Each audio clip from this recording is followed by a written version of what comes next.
और a country gets a leader it deserves. यानी आपको नेता कैसा मिलता है, तो जैसा समाज रहेगा वैसा नेता।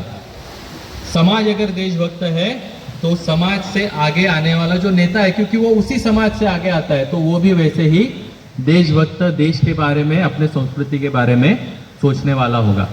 तो इसलिए समाज परिवर्तन होना आवश्यक है। या फिर अन्य कोई विदेशी भाषा में पर्यायवाची शब्द भी नहीं है।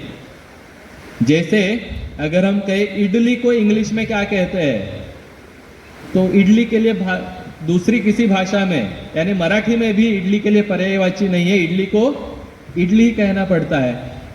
पिज्जा को मराठी में क्या कहते हैं, या फिर भारतीय किसी भाषा में भी पिज्जा के लिए पर्यायवाची नाम नहीं है। क्यों?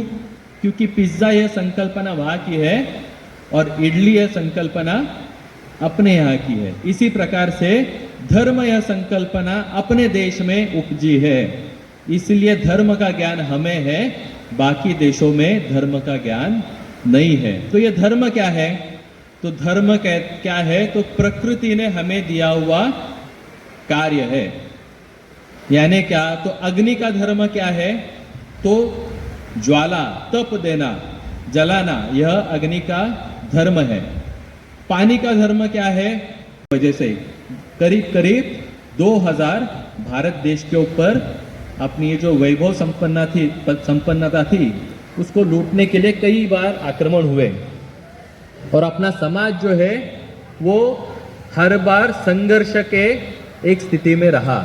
इस वजह से और उसी के साथ साथ अंग्रेजों का आक्रमण होने के बाद उन्होंने अपनी जो शिक्षा पद्धति भूलते गए, और इसके भूलने की वजह से क्या हुआ, तो जो एक समय पर वैभव संपन्न ऐसा अपना देश था वो दुनिया का सबसे गरीब देश बन गया।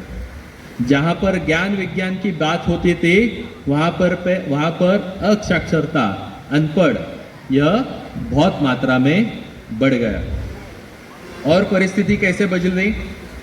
जो दुनिया को रास्ता दिखाता था वो समाज लगभग सबसे पिछड़ा ऐसा समाज दिखने लगा।